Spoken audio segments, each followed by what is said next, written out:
Algo de lo que me encanta, una de las cosas que a mí me encanta a mí hacer como pastor es oficiar matrimonios. Me encantan los matrimonios, son tan bonitos. Bueno, aparte que uno come bueno y pasa rico, tiene algo en particular y es que hay como que se respira amor en el aire. Todo está como tan especial, tan romántico. Y hay una parte en particular que es muy conmovedora. No es la predicación. Como decían ayer en Muestra Cristo, la predicación a nadie le para bolas, ¿cierto? Todo el mundo está en otra cosa. Pero el momento en que los novios están haciendo las promesas o votos. En la iglesia cristiana tenemos una tradición que es que les pedimos a la pareja hacerse unos votos adicionales, como cosas que tú quieres prometer en este pacto que estás sellando delante del Señor. Que no son los de la tradición, ¿cierto? Esos los hacemos en la salud y en la enfermedad, en la riqueza, en la pobreza. No, es como que algo que tú quieras comprometerte con esta persona que estás entrando en pacto delante del Señor. Y ese momento siempre es conmovedor, porque, claro, se abre el corazón y hay tantas promesas. Y claro, yo soy pastor, así que yo sé que sigue después de eso, ¿sí? También sé cuando me toca devolverlos. ¿Te acuerdas las promesas de...? Bueno, vamos a revisarlas nuevamente. Ese momento del matrimonio es una cosa que a mí me fascina, me fascina. Y una de las cosas que uno ve en particular en los votos es este tema de la fidelidad y la lealtad, ¿cierto? Que yo me estoy comprometiendo contigo y solamente contigo, para ser tuyo, para ser tuya, que yo me voy a moldear y ahí normalmente se promete mucho, que yo básicamente voy a cambiar todo yo para ser como tú quieres, ¿cierto? Cosas que después van a ser muy complejas, pero yo los escucho y yo digo, bueno, no, ellos van a entender en el camino, ¿cierto? Ellos van a entender. Pero quería arrancar con este tema del matrimonio, porque me llamó la atención hace un par de meses. Un amigo me estaba compartiendo que su hermana, su esposo la había dejado. Su esposo la había dejado porque entró en él esta idea de el poliamorío. El poliamorío. Que digamos que en nuestro tiempo, ustedes saben que nosotros al creernos sabios, como dice Romanos 1, al creernos sabios nos volvimos necios y se extravió nuestro insensato corazón. Entonces el poliamorío es una modificación de lo que era en un parte, o sigue siendo, este tema de las relaciones abiertas. Y si de pronto tú estás como que, ¿de qué me estás hablando? Bueno, este es el mundo en el que nosotros vivimos. Las relaciones abiertas es cuando la pareja consiente en tener compañeros sexuales aparte de su cónyuge, consciente en tener un intercambio de intimidad sexual con otras personas, pero no sentimental. La modificación de esto en nuestro tiempo es el poliamorío, que es básicamente la pareja consciente en tener igual compromiso, tanto emocional como sexual, con otra persona que no es su pareja. ¿Sí? Entonces, este hombre le dijo a la esposa, a la hermana de mi amigo que quería entrar en eso y que en su matrimonio cambiara y se actualizaran los términos del pacto para entrar en un poliamorío. Ahora, uno llega ahí y inmediatamente por las caras que yo les veo, doy gracias al Señor, que todavía nos suena absurda la idea de algo así. Porque en últimas esta idea desdibuja no solamente nuestro entendimiento del amor, del matrimonio, sino particularmente que desdibuja el diseño perfecto y sabio de Dios, de cómo es que se funciona una relación sentimental, ¿cierto? Una relación matrimonial. Ahora, estas dos decisiones consensuadas, en últimas sí, son acuerdos, pero hay una más que es, digamos, como la más común que nosotros experimentamos, que es básicamente la misma cosa, es cuando no es consensuado. Cuando una pareja tiene otra persona, que no es su cónyuge, su cónyuge. Eso se llama infidelidad, ¿cierto? Adulterio. ¿Por qué estamos hablando de esto hoy? Porque una de las analogías más utilizadas en la Biblia para hablar de la relación de Dios con su pueblo es o la metáfora del matrimonio. Y ustedes que ya están empapados de Oseas, entienden por qué hacemos esta introducción. Ahora, entender esa metáfora va a ser muy importante porque va a ampliar en nosotros las comprensiones de cómo es que Dios quiere que caminemos con Él, pero también cómo es que Dios camina con nosotros. De hecho, he estado pensando que esta metáfora que Dios utiliza del matrimonio nos va a ayudar a entender tres cosas en particular. Si tú estás caminando buscando al Señor, yo espero que desde ya tú entiendas el tipo de relación que Dios quiere tener contigo, por lo cual te trajo hasta aquí. Primero nos va a ayudar a entender esta metáfora del matrimonio, el tipo de relación, que Dios no está buscando una religión o un sistema, sino que lo que Él busca es una relación profundamente cercana, íntima, amorosa contigo y conmigo. 2, nos va a ayudar a comprender el grado de compromiso que Dios requiere de nosotros, si estamos hablando de un pacto matrimonial. Pero también nos va a ayudar a entender el grado de compromiso que Dios adquiere con nosotros. ¿Listo? Y por último, esta metáfora yo quiero que hoy nos ayude a entender especialmente en libros duros, porque les pasó que cuando uno empieza a leer, o sea, es como que, ay, ¿por qué el Señor se pone así y tan bravo y que va a quitarnos las lluvias, las cosechas y que va a mandar ejércitos? Y uno dice, uy, ¿qué le pasó? Pero si veníamos de Jesús.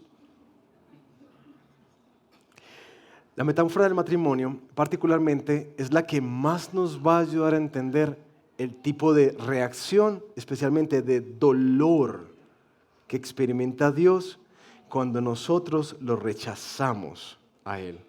Y nos vamos en nuestros poliamoríos o relaciones abiertas a buscar otros ídolos, otras fuentes de seguridad, de satisfacción, para satisfacer nuestros anhelos profundos del corazón. Sin esa metáfora, eso no tendría sentido. Pero Oseas particularmente es uno de los libros que más nos va a dejar ver el corazón de Dios. Así que yo espero que en este texto, que es desafiante exponer 14 capítulos de Oseas, yo quisiera que tú pudieras ver, junto conmigo, este libro como un espejo para nosotros, que podamos vernos en él y entender un poco nuestra relación en este momento con Dios. Que puedas ver no solamente el grado de compromiso, sino que yo lo que más anhelo, lo que más he orado y lo que más me ha conmovido al preparar esta predicación, es que tú entiendas lo desconcertante y escandaloso que es la manera en que Dios nos ama.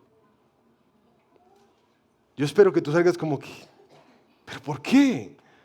¿Por qué nos ama así? Porque ese es el propósito del libro de Oseas. Y ese es el propósito de la parábola o la metáfora que vamos a estar utilizando. Entonces oramos y le pedimos al Señor que nos dirija en este ratico al estudiar su palabra. Mi amado Padre,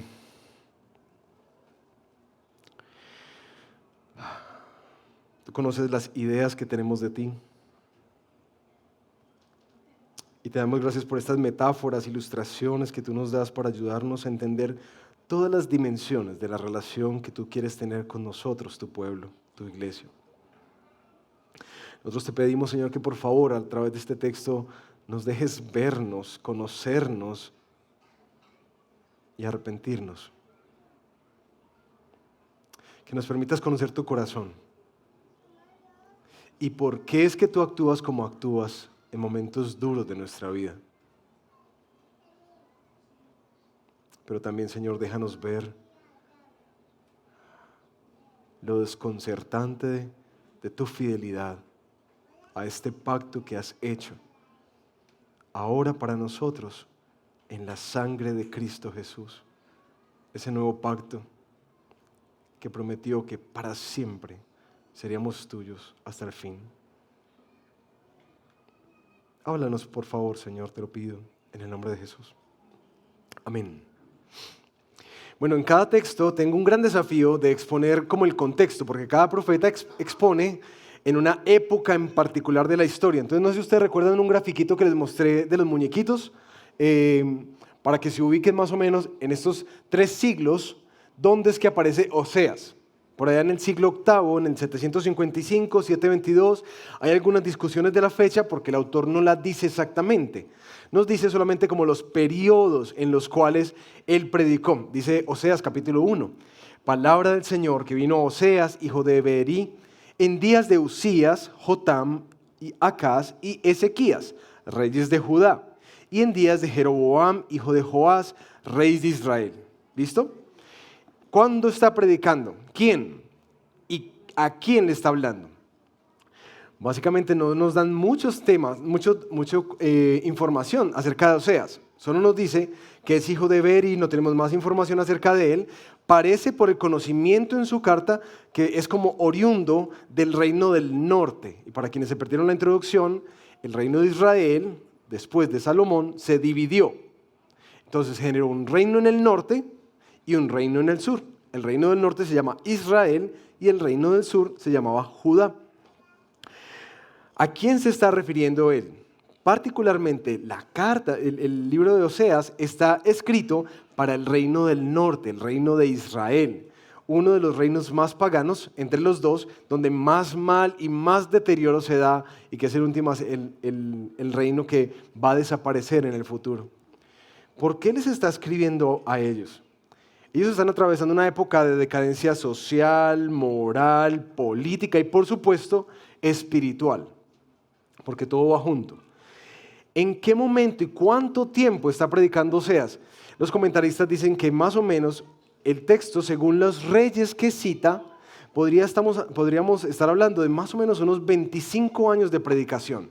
O sea, Oseas está constantemente a través del tiempo hablando a este pueblo. Pero también en el libro encontraron varias alusiones al reino de Judá, que en última sí nos dice como que va a haber un trato especial con ellos, pero ellos también se han separado del Señor. En últimas, el texto apunta hacia el reino del norte. ¿Por qué le está escribiendo este texto? El texto es muy claro. Y la repetición de infieles, adúlteros y prostitución nos da claramente el mensaje. El reino del norte, el Israel de Dios, se apartó de su pacto. Olvidó sus votos matrimoniales.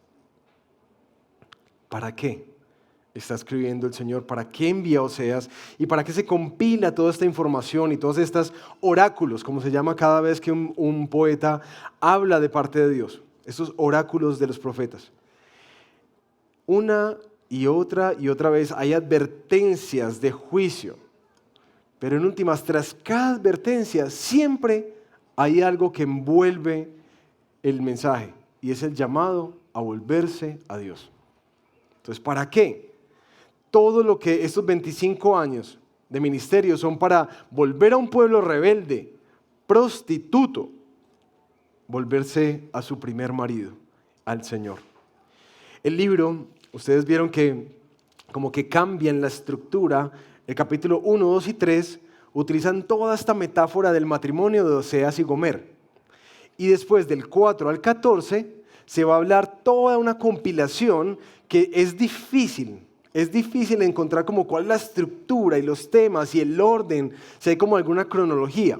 Por eso los comentaristas han dicho, básicamente ahí se suman todas las advertencias de juicio y los llamados de parte del Señor y la afirmación constante de la promesa de que a pesar de la rebeldía, de la prostitución, del adulterio de su pueblo, Dios va a ser fiel.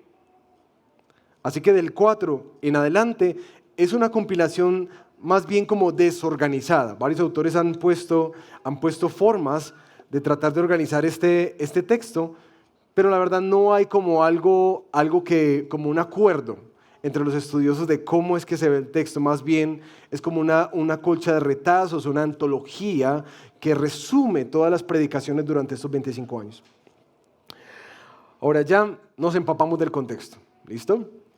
Ahora vamos a ver cuál es el mensaje de Oseas.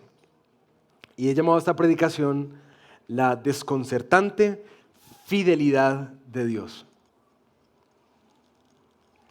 En nuestro mapa, para quienes son juiciosos ahí tomando sus notas, vamos a estar hablando y estudiando en el texto el matrimonio, la infidelidad, la búsqueda de parte de Dios y la promesa de restauración. Arranquemos entonces. Voy a tratar de, como son tantos capítulos, realmente estos 3 primeros capítulos resumen el mensaje que hay a lo largo del resto de los 10 capítulos restantes. Así que vamos a estar enfocándonos en muchos de esos 3 primeros capítulos el día de hoy. Vayan conmigo a Oseas, capítulo 1. Vamos a leer desde el versículo 2 al 9. Cuando por primera vez el Señor habló por medio de Oseas, el Señor dijo: Ve, toma para ti a una mujer ramera y ten con ella hijos de prostitución, porque la tierra se prostituye gravemente, abandonando al Señor. Oseas fue y tomó a Gomer, hija de Diblaim, y ella concibió y dio a luz un hijo. Y el Señor dijo a Oseas: Ponle por nombre Jezreel, porque dentro de poco castigaré la casa de Jehú por la sangre derramada en Jezreel, y pondré fin al reino de la casa de Israel. En aquel día quebraré el arco de Israel en el valle de Jezreel. Ella concibió otra vez y dio a luz una hija.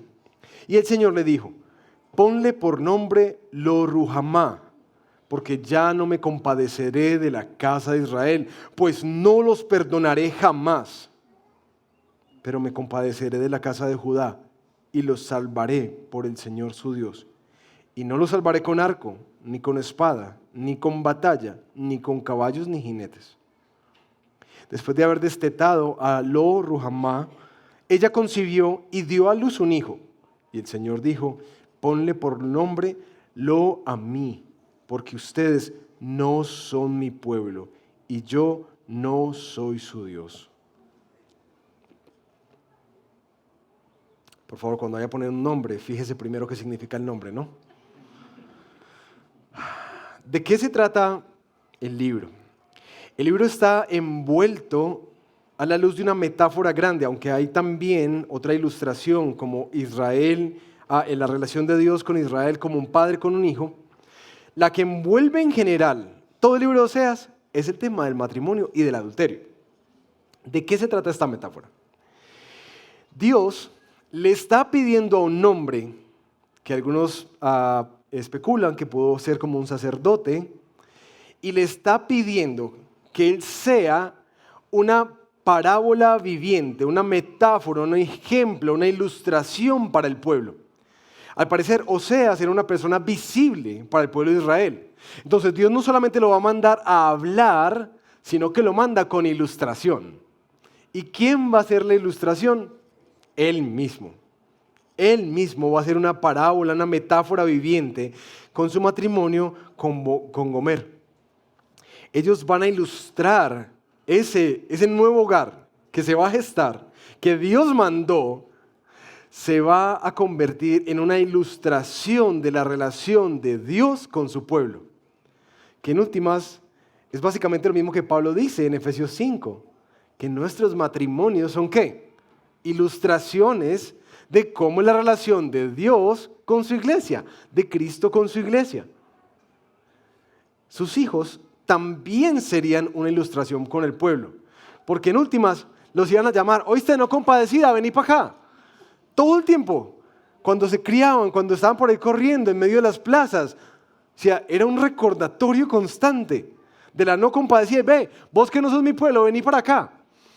Algunos comentaristas dicen que pareciera, por la forma en que está escrito este texto, que el primer hijo sí es un hijo de Oseas, pero que los otros 2 hijos, la no compadecida y el que no es pueblo mío, parecieran que son hijos de su adulterio. Pero ¿qué es esto de una ramera? Porque ese nombre es bien feo, ¿no? Parece que Gomer no era al comienzo una ramera, sino que el libro la menciona así porque ya Dios sabe lo que ella se va a convertir. De hecho, la historia de amor que nosotros conocemos por la Biblia nos está registrada también aquí en Oseas 11, que fue el texto que ustedes estudiaron en las comunidades misionales. Que Dios, en últimas, como que adopta un niño.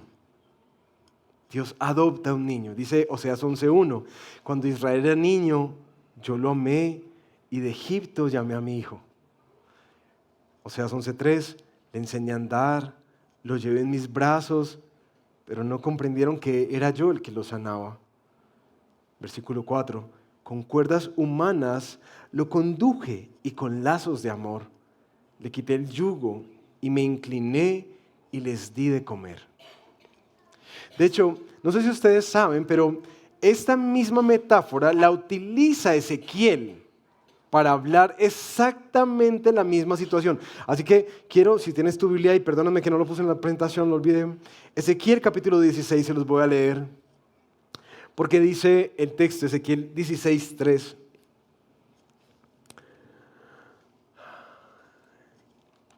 Y di, así dice el Señor Dios a Jerusalén, por tu origen y tu nacimiento eres de la tierra del cananeo, tu padre era amorreo y tu madre hitita. En cuanto a tu nacimiento, el día que naciste, no fue cortado tu cordón umbilical, ni fuiste lavada con agua para limpiarte, no fuiste frotada con sal, ni envuelta en pañales. Ningún ojo se apiadó de ti para hacer por ti alguna de estas cosas, para compadecerse de ti, sino que fuiste echada al campo abierto porque fuiste aborrecida el día en que naciste. Yo pasé junto a ti y te vi revolcándote en tu sangre. Mientras estabas en tu sangre te dije, vive. Sí, te dije, mientras estabas en tu sangre, vive. Te hice tan numerosa como la hierba del campo y creciste, te hiciste grande y llegaste a la plenitud de tu hermosura. Se formaron tus pechos y creció tu pelo, pero estabas desnuda y descubierta. Entonces pasé junto a ti y te vi, y tu tiempo era tiempo de amores. Extendí mi manto sobre ti y cubrí tu desnudez. Te hice un juramento y entré en pacto contigo y fuiste mía, declara el Señor. Te lavé con agua, te limpié la sangre y te ungí con aceite, te vestí con tela bordada y puse en tus pies sandalias de piel de marsopa, te envolví con lino fino y te cubrí con seda.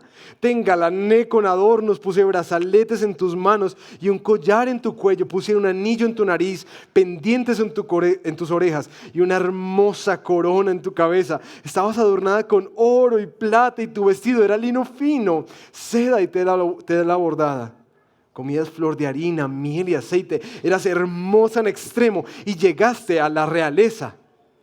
Entonces tu fama se divulgó entre las naciones por tu hermosura, que eras perfecta, gracias al esplendor que yo puse en ti, declara el Señor. Cuando nuestro texto está utilizando esta metáfora, quizás Ezequiel es esencial para entender el proceso. Que no fue que Dios encontró por ahí a una mujer, sino que el proceso con este pueblo viene de una adopción, desde que era niño. Y después Dios cambia la metáfora de la paternidad hacia el matrimonio. ¿Por qué Dios usa eso? ¿Tú te has puesto a pensar la cantidad de referencias que nosotros tenemos o ilustraciones de nuestra relación con Dios? Voy a hacerles una lista, ¿listo? El Señor y sus obreros, el rey y sus súbditos, el maestro y sus discípulos, el Dios y sus criaturas, el Padre y sus hijos. Y ciertamente todas esas ilustraciones nos muestran la forma en que nos relacionamos con el Señor y como que le dan visos y amplía para nosotros. Así es relacionarse con Dios. Por eso tenemos miedo, por eso nos sujetamos a su voluntad, por eso lo abrazamos, por eso nos arrodillamos. Pero ¿por qué Dios utiliza la metáfora del matrimonio? Yo tengo una teoría de esto. Porque es que el matrimonio, si ustedes lo piensan, es la única relación que hay una bidireccionalidad y casi que una paridad.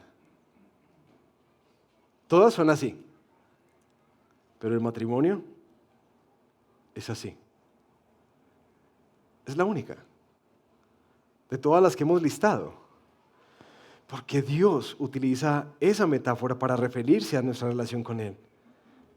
Porque en últimas, aquí nosotros vamos a entender que es la única relación en la que Dios espera, tiene un anhelo profundo de algo que retorna de parte de su pueblo. Solo en ese marco, solo en esa metáfora del matrimonio, tiene sentido algo como el celo del Señor. Solo ahí encuentra sentido estas imágenes del adulterio, de la infidelidad. Solo en ese marco es que nosotros podemos entender que Dios no solamente da y otorga cosas, sino que desde el comienzo Él se ha dado a sí mismo. Ninguno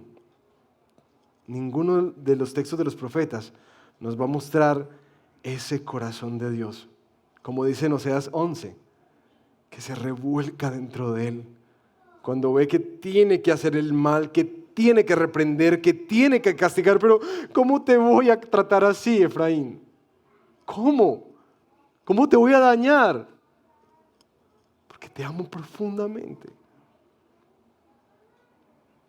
La realidad es que Dios entró en un pacto con ellos. Y a diferencia de ellos y de nosotros, Dios no olvidó sus votos. Los tiene aquí, los tiene aquí. Y Él es fiel, fiel con los infieles. Ahora,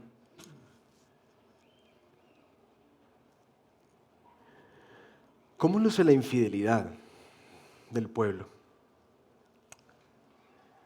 A mí me ha tocado acompañar a personas en diferentes momentos dolorosos de su vida, pero creo que de los más difíciles, después de la muerte de un ser querido, es acompañar a una pareja después de una infidelidad. Ese dolor, los gemidos, ese vacío del alma, ese sinsabor de la vida, esa rabia, ese shock.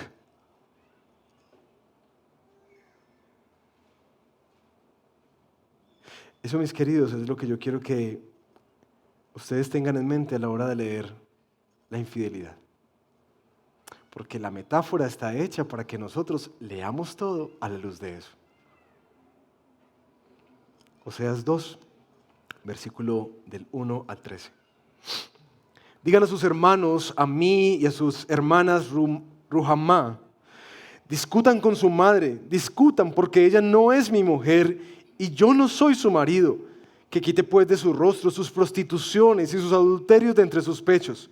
No sea que yo la desnude completamente y la deje como el día en que nació y la ponga como un desierto, la reduzca a tierra seca y la mate de sed. Tampoco tendré compasión de sus hijos porque son hijos de prostitución, pues su madre se prostituyó.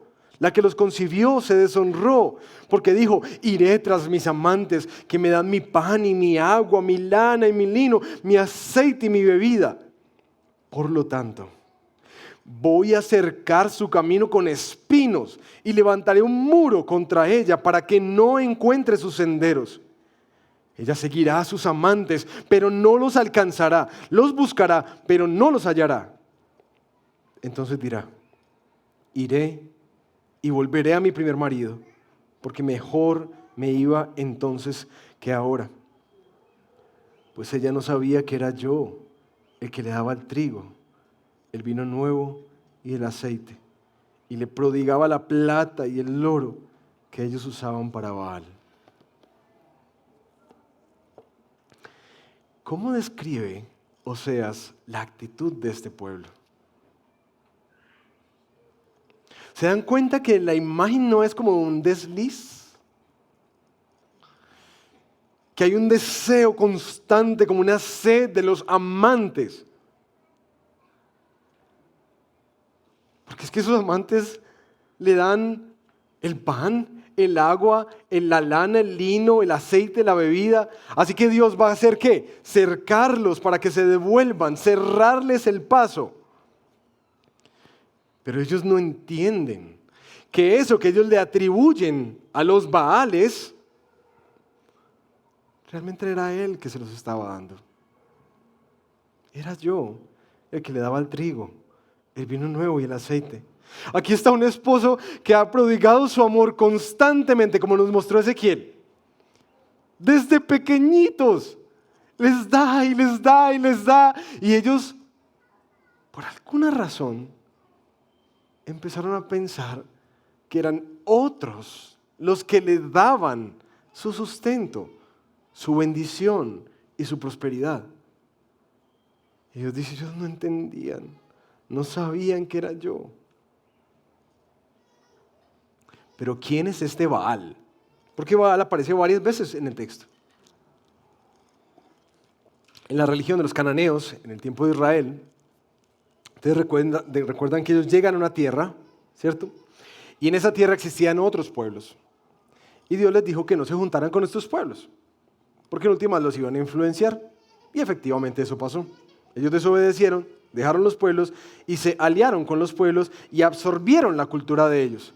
Entonces dentro de ellos había esta costumbre de adorar a los Baales. No era un Baal, eran los Baales o señores o amos. Eran considerados las divinidades de la lluvia, la fertilidad, la cosecha y la prosperidad. Así que mis hermanos, aquí hay que parar para no pensar, bueno, ¿qué estaban buscando ellos ahí? En la adoración a los Baales. Básicamente, su sustento y su prosperidad. Ellos llevaron su esperanza a otro lugar que no era Dios. Y le atribuyeron sus bendiciones y sus cosechas a otro que no era Dios. Lo que a uno le hace pensar en dónde yo pongo mi esperanza cuando enfrento las crisis, cuando se acaba el trabajo. Y de hecho, uno en este punto se pone a pensar mucho, ¿qué estoy dispuesto a hacer para garantizar la provisión y la prosperidad mía, de mi casa, de mis hijos? Porque resulta que esta adoración a los Baales implicaba muchas cosas. No solamente llevar tortas de pasas, sino que particularmente había uno de los cultos más comunes y que denuncia Oseas, y era la prostitución sagrada. Como Baal era el dios de la fertilidad, entonces había sacerdotisas que se prostituían y el pueblo fue a adorar a esos templos y se prostituyeron. Pero eso no es lo peor. De hecho, Dios denuncia también que ellos estuvieron dispuestos a dar, no solamente la fidelidad en los hogares que dejaron para irse a prostituir, sino también que algunos de los Baales pedían a cambio de la bendición y de la prosperidad, nada más y nada menos que a sus hijos. Así que también sacrificaban sus hijos para tener prosperidad. ¿Les suena algo familiar? ¿Qué estás dispuesto a hacer? Llamados que Dios dio, pero por la lluvia, la cosecha, la fertilidad y la prosperidad sacrificamos.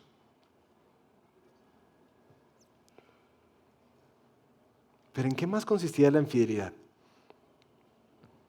A lo largo del libro ustedes notaron en su lectura que parece como que uno pudiera clasificar en tres aspectos particulares la infidelidad de este pueblo. El primer aspecto, por supuesto, es el espiritual. A Baal consultan, adoran, se prostituyen, le atribuyen la bendición, y eso aparece a lo largo de todo el texto, especialmente el capítulo 4, versículos 12 y 14. Mi pueblo consulta a su ídolo de madera y su vara le informa, porque un espíritu de prostitución los ha descarriado y se han prostituido apartándose de su Dios. Ofrecen sacrificios sobre las cumbres de los montes y queman incienso sobre las colinas, debajo de las encinas, los álamos y los terebintos, porque su sombra es agradable. Por tanto, sus hijas se prostituyen y sus nueras cometen adulterio. No castigaré a sus hijas cuando se prostituyan, ni a sus nueras cuando cometan adulterio, porque los hombres mismos se retiran con rameras y ofrecen sacrificios con las rameras del culto pagano. Así se pierde el pueblo sin entendimiento. La segunda forma en que ellos son infieles no solamente es poniendo su esperanza en otro ídolo, en un ídolo que no es Dios, sino que también ponen su esperanza de protección y de seguridad políticamente en otros reyes. Por eso en el texto aparece en el capítulo 7, en el capítulo 12, estos reyes de Egipto y de Asiria, y que ellos entran en pacto y ese pacto después se les va a devolver. Entonces dicen, ¿nuestra seguridad está en quién? ¿En los poderosos? Y de hecho, en Oseas les reprende, capítulo 8, versículo 4, porque ellos están poniendo reyes que Dios no eligió. Una nota muy interesante para nosotros en 2 semanas, ir a las urnas de votación, ¿no? Que uno sí tiene que orar por quién va a votar. Y por favor, no confundan eso con la idea de que tenemos que votar por alcaldes, gobernadores y concejales cristianos. Eso no es lo que el texto dice. ¿Sí? No creas que dice, no, yo soy cristiano y entonces vota por mí, es el que Dios quiere. No. Tienes que revisar sus propuestas, tienes que revisar sus historiales, tienes que revisar sus frutos, ¿sí? Entendiendo que el rey que tú y yo, el alcalde, el gobernador y el presidente que tú y yo necesitamos, todavía no viene. Así que por ahora tenemos lo que hay ahí. Pero sí, un texto como este nos llama a que esa es una decisión espiritual, ¿no? Poner un alcalde, un rey es una decisión espiritual que hay que orar. La última corrupción o el último adulterio es moral. Y en el capítulo 4, versículos 1 al 3, dice el Señor, escuchen la palabra del Señor, israelitas, porque el Señor tiene querella contra los habitantes de la tierra, pues no hay fidelidad, ni misericordia, ni conocimiento de Dios en la tierra. Solo hay falso juramento, mentiras, asesinato, robo y adulterio. Emplean la violencia y homicidios tras homicidios se suceden. Por eso la tierra está de luto y desfallece todo morador en ella. Aquí, en últimas, Dios está denunciando el deterioro moral del pueblo, que no solamente se alejó del Señor, puso su esperanza en otros lugares y en otras personas, sino que ahora, en consecuencia de su lejanía y desconocimiento del Señor, viene todo un deterioro moral, que en últimas, en esa listica, nosotros podríamos empezar a tachar al menos los 10 mandamientos. Que ellos cogieron los votos y le hicieron, ¡shh! Ellos traicionaron al Señor. Pero ¿cómo llegaron ahí? Porque es muy importante, mis hermanos. Uno dice, uy, no, si esta gente sí es muy pagana, ¿no? Pero si la historia de amor era tan bonita y Dios había hecho tanto por ellos, una pregunta que uno tiene que hacerse al estudiar este texto es, ¿dónde se perdieron? Que es algo de lo que hacemos en las consejerías matrimoniales, como que, ven, ¿cuándo fue que todo empezó a cambiar?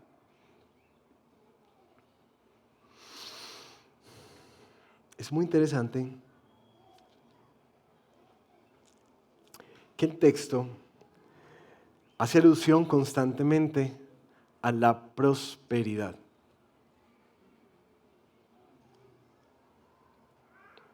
Ellos empezaron a edificar palacios, torres, y se ensoberbeció su corazón, dice Oseas. Quizás Ezequiel 16, en la misma ilustración, amplía más esto. Es Ezequiel 16:15. Pero empezaste a confiar en tu belleza. ¿Recuerdan cómo la dejó Dios? Con corona, vestido, realeza.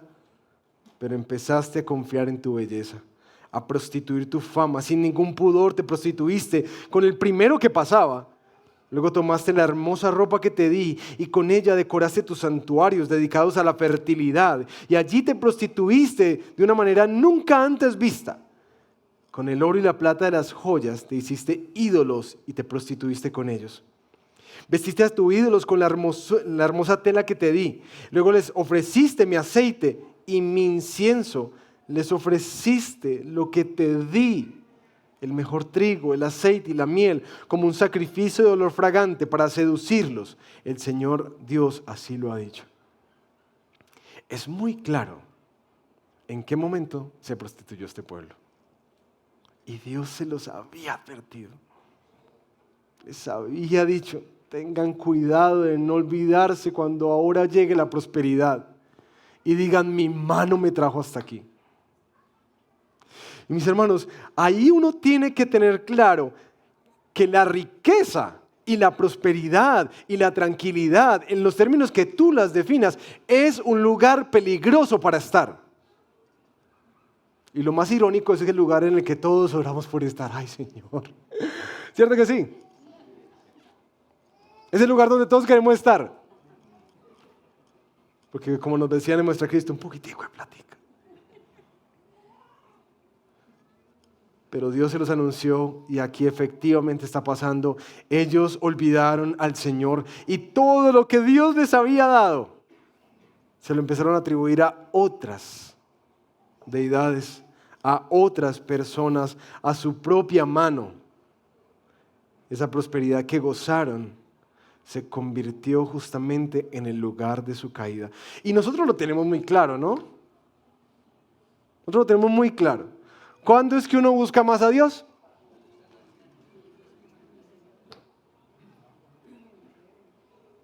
¿Y cuándo es que uno se olvida más de Dios? ¿Cierto? No solamente nos dice la Biblia, lo sabemos. Este pueblo se extravió y empezó a utilizar las bendiciones de Dios con soberbia en su corazón y a entregarla y atribuirla a otras cosas. Mis hermanos, eso sí nos pone una gran pregunta a nosotros. ¿Qué haces con lo que Dios te da? Cuando Dios te bendice, te prospera, ¿qué haces con eso? ¿Qué haces con eso? ¿Y a quién se los atribuye? Especialmente en una cultura como la nuestra, en los que tenemos como super yo y un super ego, de que es que esto lo hizo a este pechito. ¿Sí? Ay, mis hermanos, tengan cuidado, tengamos cuidado, por favor. Porque el Señor humilla a los altivos, siempre los humilla. Siempre. Si recibes algo, da gracias al Señor. Porque como dice Santiago, toda buena dádiva y todo don perfecto viene de Él. Si tú disfrutas un carrito, una casita, un buen matrimonio, unos hijos, una buena salud, da gracias al Señor porque todo eso viene de Él. Y recuerda, según esto, debemos utilizarlo de tal manera que dé gloria a Él. No utilices las bendiciones de Dios para adorar a otros ídolos, por favor. Utilízalas de tal manera, todo, para que traiga más gloria a Él, más honra a este esposo que es generoso, dadivoso, que se entrega no solamente sus bendiciones, sino que se da a Él mismo por gracia. Así que aquí está la infidelidad. ¿Qué debe hacer el Señor con estos que, como dice Oseas, levantaron la mano contra Él? Empieza la búsqueda de Dios. Y el capítulo 2, versículos 14 al 18, nos muestra la búsqueda. Por tanto, voy a seducirla.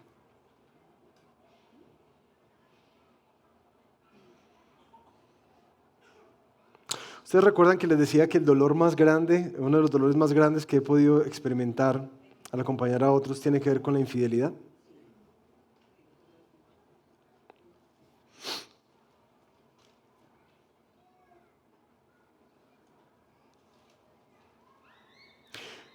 En estos años yo no he visto todavía una mujer o un hombre engañado que se levante y me diga, pastor, voy a seducirla. Nunca. ¿Por qué? ¿Qué se siente ahí? Una piedra ni la más berraca. Dolor. Dolor, mucho dolor. ¿Cuál seducirla? Que se vaya hasta aquí. Por eso cuando uno lee esa línea, uno tiene que parar, porque es que no se puede pasar por alto. Seducirla. Pero si te has escupido en la cara,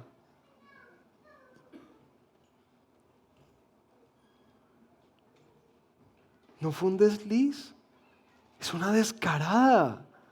Ella va tras sus amantes todo el tiempo. Esto ni siquiera es un poliamorío. Esto es una infidelidad. ¿Cómo la vas a perseguir? Y ahí es donde están los amigos, hermano, no sea bobo, ¿cierto? Por tanto, voy a seducirla. De hecho, el capítulo 3 de Oseas continúa esta metáfora diciendo, entonces el Señor me dijo, ve otra vez, ama a una mujer amada por otro y adúltera, así como el Señor ama a los israelitas, a pesar de que ellos se vuelven a otros dioses y se deleitan con tortas de pasa. Entonces dice Oseas, la compré pues para mí por 15 siclos, 171 gramos de plata, y un homer y medio, 330 litros de cebada. Y le dije, te quedarás conmigo por muchos días y no te prostituirás, ni serás de otro hombre, y yo también seré para ti. ¿Qué esposo hace eso?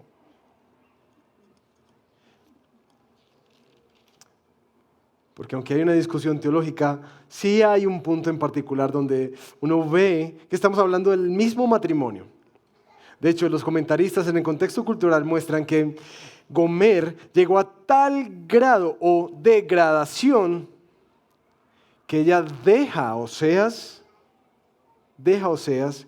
y se va a prostituirse y en el camino termina siendo una esclava, que por eso es que Dios le dice, ve otra vez.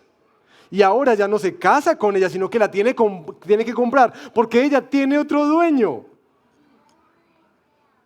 Y lo que paga, estimando un poco lo que vale la cebada y estos ciclos de plata, estamos hablando de más o menos el mismo valor de los 30 ciclos de plata, las 30 monedas, y la recupera para sí.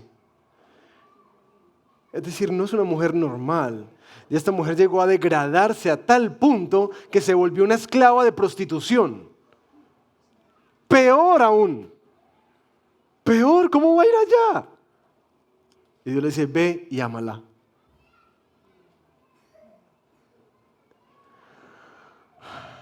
Por tanto voy a seducirla, llevarla al desierto y hablarle al corazón.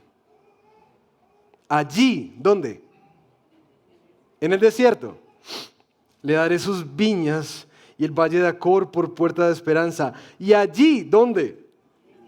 Cantará como en los días de su juventud, como en el día en que subió de la tierra de Egipto. Sucederá en aquel día, declara el Señor, que me llamarás Ishi, esposo mío, y no me llamarás más Baalí, mi Señor, porque quitaré de su boca los nombres de los Baales y nunca más serán mencionados por sus nombres. En aquel día haré también un pacto por ellos, con las bestias del campo, con las aves del cielo, con los reptiles de la tierra, y quitaré de la tierra el arco y la espada y la guerra, y haré que ellos duerman seguros. ¿Qué tal esto? Un esposo que de una manera descabellada, ilógica, por la fidelidad a su pacto, va a amar a la ramera de su esposa. Pero es muy interesante en el versículo 14 lo que él dice que va a hacer. Porque él va a ¿qué? A seducirla. Y uno tiene que transportarse a la imagen de esos primeros días por allá. Ahí es donde la esposa lo codea. Oiga. Esos primeros días de la citica y la cartica y los flores, los chocolates, el detalle. ¿Cierto? Cuélgate uno tú. Ah, que es todo está delicadamente planeado para ganar el corazón, para seducir el corazón. Yo no sé ustedes, pero si fuera yo le decía, vení para que te quedas acá quieta, ¿cuál seducción y qué seducción? ¿Sí me entiendes? Es como así. Pero bueno, gracias al Señor, que es el Señor. Seducción. Y mis queridos, yo espero que esto nos ayude a entender mucho de lo que pasa en nuestra vida. Si uno quiere seducir a su doña, a su esposa, ¿a dónde la lleva? A un restaurante, ¿cierto? O a un buen viajecito. Pero es que estos lugares de seducción de Dios son muy raros, ¿no? Llevarla al desierto. Claro, es muy importante entender lo que dicen los versículos de arriba, porque sí, cuando en versículo 8 termina diciendo, ellos usaban todo esto para Baal, Dios dice, por tanto volveré a tomar mi trigo a su tiempo, mi vino nuevo de su sazón, también me llevaré mi lana y mi lino que le di para que se cubriera la desnudez. Y entonces descubriré su vergüenza ante los ojos de sus amantes y nadie la librará de mi mano. Haré cesar también todo ese regocijo, sus fiestas de luna nueva, sus días de reposo y todas sus solemnidades. Devastaré sus vides, sus higueras, de las cuales decía, ellas son la paga de mis amantes. Y las convertiré en un matorral. Y las devorarán las bestias del campo y los castigaré por los días de los Baales, cuando ella le ofrecía sacrificio y se adornaba con sus arcillos y joyas y se iba tras sus amantes y se olvidaba de mí, declara el Señor. Y ahí dice, por tanto, voy a seducirla llevándola al desierto. Particularmente lo que Dios está diciendo aquí es que Él va a remover toda su prosperidad, todo lo que Él les había dado, todo eso que ellos habían disfrutado, que se los dio por amor, para que lo disfrutaran y lo adoraran a Él y utilizaron de manera idólatra para otros. Todo lo voy a remover y los voy a llevar al desierto. Control, Alt, Delete. Todo se va. ¿Y qué es lo que Él hace en el desierto? ¿Qué hace Dios en los desiertos de nuestra vida? Dígamelo pues. Él habla al corazón. Porque ¿de dónde es que uno más busca a Dios? ¿Dónde? ¿Dónde está llevado? ¿Y dónde es que más conocemos a Dios? Díganme ustedes que han caminado con el Señor años. ¿Dónde es que uno tiene las imágenes más grandes de Dios? ¿Dónde tiene las mejores palabras? En el desierto. ¿Dónde es que uno llora y llora en su caminar con Cristo? En el desierto. Aquí uno le pone entonces un alto para pensar que la adversidad no es tan mala como nosotros pensamos. Porque de hecho, como citaba ayer el pastor Salvador en Muestra Cristo, esta cita de Elizabeth Elliot, tienen que leer esa mujer. Mujer es espectacular. Elizabeth Elliot decía, no hay nada en este mundo, parafraseando esta frase, no hay nada en este mundo de este quebrantamiento y sufrimiento que no me haga escuchar y conocer más a mi Señor. No hay nada. Por eso es que Santiago, capítulo 1, dice eso. Siéntanse muy dichosos cuando tengan que enfrentarse con pruebas. Uno dice, ¿dichoso? Oiga, ¿dichoso de qué? Claro, porque si esos son los lugares donde Dios seduce nuestro corazón, y lo más importante es que tú vuelvas a tu esposo, pues agradecemos los desiertos entonces al Señor. En el desierto aparece la llamada constante. Vuelvan al Señor. Capítulo 6, capítulo 12, capítulo 10, capítulo 14. Vuelvan al Señor, vuelvan al Señor, vuelvan al Señor. Él no los lleva a la prosperidad, los lleva a la escasez. Porque justamente la prosperidad creó como una ilusión de autosuficiencia, de autonomía, y se desvirtuó su corazón. Y aquí sale este amante esposo detrás de su esposa a hablarle en un lugar difícil. Mis hermanos, yo quiero que ustedes conserven eso en mente para esta serie. Porque van a ver que las duras disciplinas del Señor, por lo general los profetas van a encontrar, y aún así no se volvieron. Porque cuando uno encuentra eso, dice,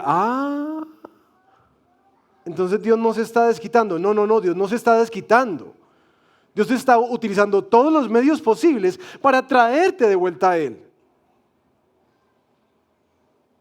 Así que si tú estás enfrentando pruebas, dificultades, adversidades en este momento de tu vida, quizás nuestra oración y la oración más sabia no sea simplemente, Señor, háceme el milagrito, ¿cierto? Porque nosotros siempre queremos solucionar lo circunstancial. No queremos sufrir, somos hijos de esta cultura, no queremos sufrir. Pero quizás esto sí nos pone a pensar, ¿oíste, verdad? ¿Será que Dios está haciendo algo en mí? Mira, cuando tú te hagas esa pregunta,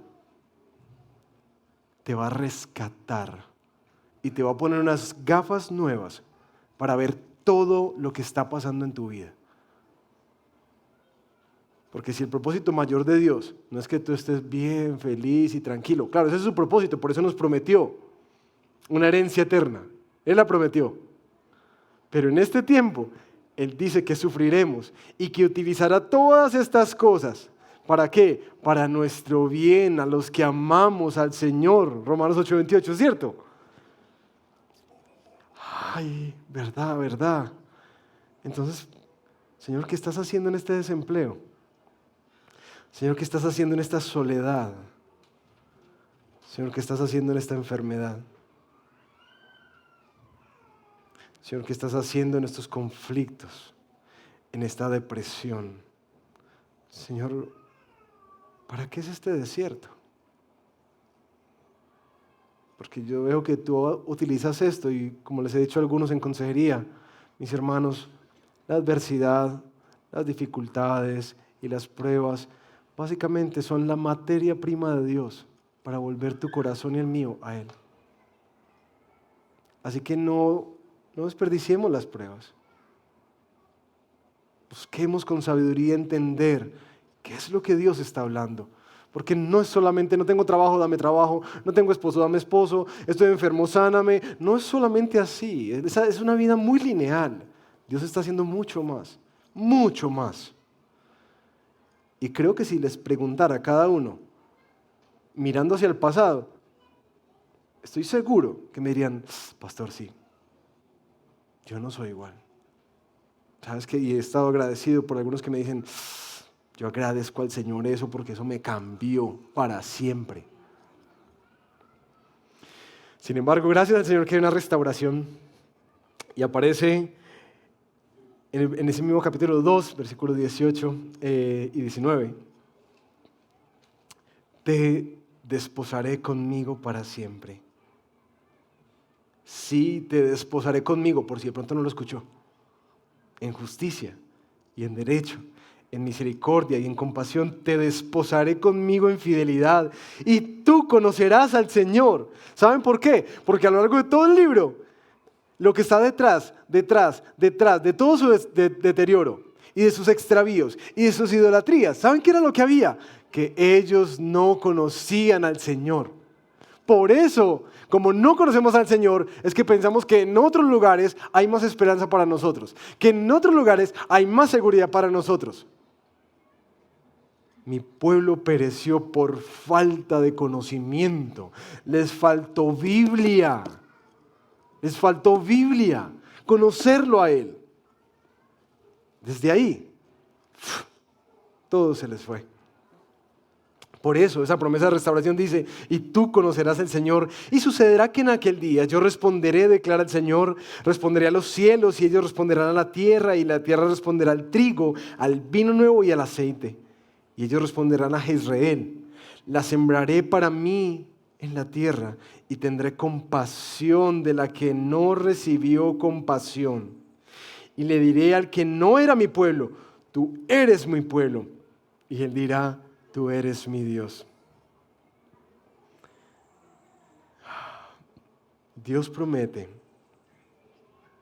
que en últimas Él renovará su pacto con la ramera de su esposa. Que Él lo hará. Después de su plan de seducción en el desierto, hablándole al corazón, Él va a prosperar, Él va a bendecir. Pero lo más importante no es lo que Dios da, es que Él se da a sí mismo. Porque cuando uno se desposa con alguien, uno está en el altar. Yo como pastor, como ministro, estoy diciendo, tú te entregas a esta mujer como esposo. Tú te entregas a este hombre como esposa. Se está dando a sí mismo. Y Él dice, yo los voy a desposar conmigo para siempre. En justicia, derecho, misericordia, compasión. Y uno se pone a pensar, ¿de qué está hablando? Aquí, mis hermanos, es donde uno encuentra una renovación de un pacto. Porque aquí hay como algunos hacen que es una práctica bien bonita, la renovación de los votos, ¿sí? Cuando van pasando los años, renovación de los votos. Aquí dice que Él va a renovar los votos. ¿Y cómo es que Dios renueva los votos con un pueblo infiel? A través de un nuevo pacto. Y ahí es donde aparece para nosotros la preciosa imagen de Jesús, que viene y en su sangre y a través de su sacrificio, Él, que fue entregado por los mismos 30 ciclos que Él compró a su ramera, Él va corriendo tras su esposa y la gana con su muerte y su resurrección. Él es el que hace un nuevo pacto en su sangre, para que nosotros, que somos infieles por naturaleza, podamos tener esperanza que no depende de nosotros, sino que depende de lo que Él ha hecho en Cristo para nuestro bien. Que nosotros somos los que somos comprados. Aunque Él fue pagado con 30 ciclos, nosotros fuimos comprados con la sangre del único Hijo de Dios. Ese es el precio que Dios le ha puesto. Ese es el valor que Dios le da a tu vida y a mi vida. Ese es el grado de compromiso que Dios está dispuesto a dar por ti y por mí, hombres y mujeres infieles. Mis queridos, quisiera hacer una serie grandísima, o sea, es porque hay tanto en este texto para explorar. Pero quisiera culminar hoy aprovechándome un poco de la tecnología y he orado al Señor que por favor nos ayude a entender cuánto Él nos ama, cómo es de escandaloso y de desconcertante el amor que Él tiene por nosotros, que ha sellado para siempre en Cristo Jesús. Por eso quiero que por favor presten atención a este video y después del video vamos a orar. ¿Qué sentido tiene casarse? Soy Mike, estoy casado y quiero hablarte de mi matrimonio. Es más bonito de lo que imaginas y también más espantoso de lo que imaginas. Es difícil de explicar, así que para describirlo bien necesito contarte una historia. Empieza con una chica. Piensa en Cenicienta, pero aún peor. No era nada. Sus padres la abandonaron. Quedó indefensa y desvalida. Cada vez estaba más y más hundida hasta que al final, tendida sobre su propia sangre, lloró. ¿Te la imaginas? En ese momento escuchó una voz tierna y suave diciéndole, vive. El chico miró a aquella muchacha humillada, desnuda, rota. Solo vio belleza. La deseó, pero no como los otros hombres. No se aprovechó de ella. Cubrió su vergüenza. Se comprometió con ella, casándose con ella. Resulta que era un rey. Se lo dio todo. Le limpió la sangre y la mugre. La vistió como una reina cubierta de joyas. Le sirvió la comida más exquisita. Y aquella chica que no tenía a nadie llegó a ser la más famosa. De la más absoluta pobreza a la mayor de las riquezas, rescatada por aquel enlace de amor. Pero y fueron felices y comieron perdices, tendría que esperar. La mujer empezó a alardear de su belleza. Usó sus vestidos y joyas reales para hacer una cama donde otros hombres pudieran adorar su cuerpo. El rey lloró, pero no se dio por vencido. Puso un límite a sus riquezas para desanimar a los pretendientes y dejó que las noticias sobre su infidelidad se extendieran. Pero ella simplemente encontró a otros, les pagó para que la amaran. Así que él les reveló lo que había ocurrido. La fama la abandonó y de nuevo volvió la vergüenza. Solo que ahora todos sabían de qué pasta estaba hecha. ¿Te la imaginas? Luego escuchó una voz tierna y suave diciéndole: esposa mía, yo llevaré tu vergüenza. Todos sabían lo que ella había hecho, pero a la vista de todos el rey la levantó. Se quitó su propia ropa y con ella empezó a limpiar a su mujer. Todo el mundo se burló de él. ¡Qué imbécil que eres! ¡Deshazte de esa puta! Pero no se iba a dar por vencido. Junto con aquellas palabras le arrojaron barro y después piedras hasta que quedó tendido sobre su propia sangre. Ellos se rieron. Pero en ese momento les dijo: mirad a mi novia. Ante ellos estaba la mujer erguida, bella, radiante, limpia, sin mancha, perfecta. Nadie la insultó, nadie podía. De algún modo su pasado se había desvanecido. Era una mujer nueva. Y no había duda, claramente era la gloriosa esposa del rey. Él se levantó y la besó. Ella lo miró y con lágrimas sollozó. ¿Por qué? Él le contestó: porque me casé contigo. Prometí amarte más de lo que nadie te amará. Esta es la historia que quería contarte sobre el matrimonio. Solo que no es la historia de mi matrimonio con Tania, ni siquiera es mía. Es la historia de nuestro matrimonio con Dios. Lo terrible es que no somos el marido, somos la esposa infiel. No teníamos nada que ofrecerle. Él se comprometió a amarnos y le engañamos. Yo le engañé. Viví como si no existiera. Usé todo lo que me dio para lograr que otros me adoraran. Pero no se dio por vencido. Jesús fue fiel a su promesa de matrimonio. Nos amó apasionadamente. Murió por nosotros llevando nuestra vergüenza. Es mucho más que un sentimiento. Es el matrimonio por excelencia. Y es increíble.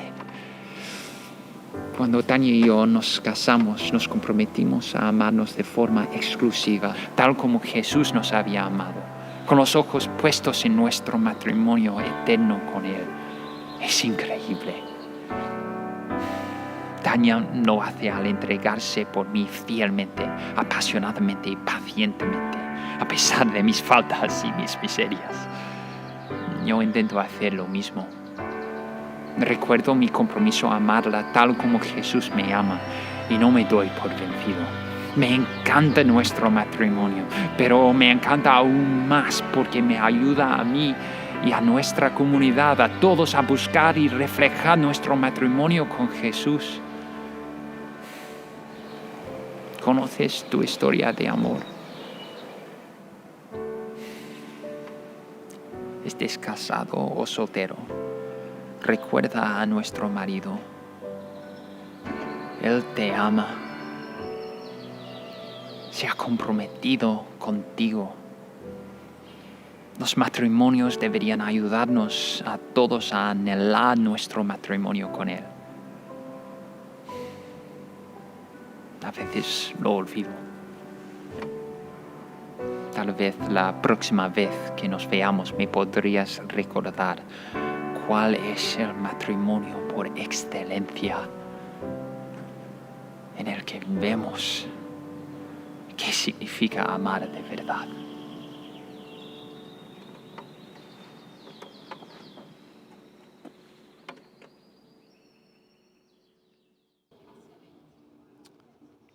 Hermanos, ¿qué tal si cierran sus ojos y vamos a orar?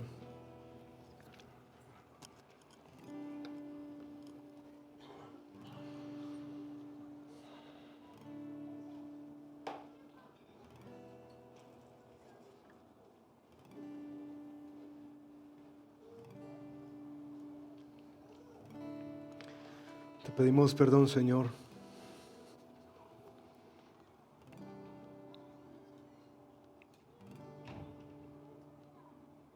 Te pedimos perdón.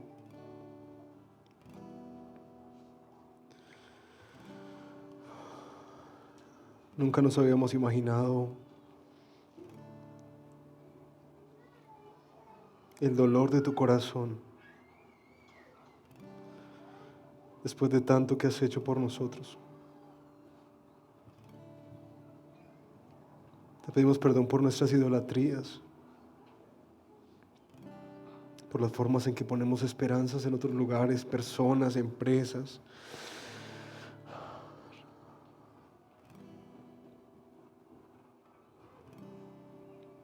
Perdónanos, Señor. Perdónanos por la forma en que hemos sido descarados al seguir adorándote, como si estuviéramos en un poliamorío, teniendo relaciones abiertas con otros. Perdónanos, Señor, porque no hemos entendido la exclusividad, porque así es tu amor. Se entregó por completo y esa cruz, Señor, lo dejó sellado para siempre. ¿Cuánto nos amas? Y te pedimos que nos limpies una vez más con tu sangre, que tu sacrificio, ese nuevo pacto, cubra por completo nuestro corazón. Hoy queremos renovar nuestros votos contigo. Queremos ser tuyos, exclusivamente tuyos, Señor. Límpianos y quita de nuestra boca el nombre de los Baales.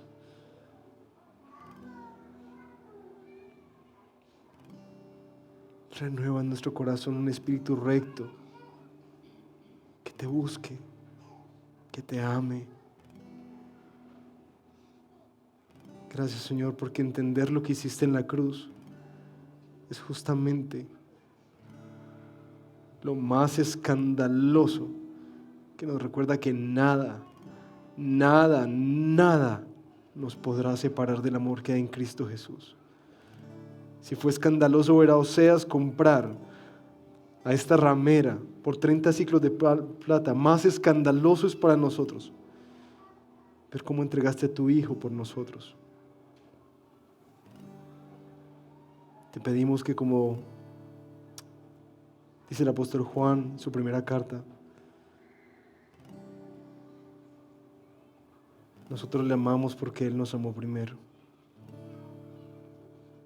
Haz que entendamos tu amor, tu descabellado, desconcertante y escandaloso amor por nosotros, para que podamos aprender a amarte como tú eres digno. Te lo pedimos en el nombre de Jesús. Amén.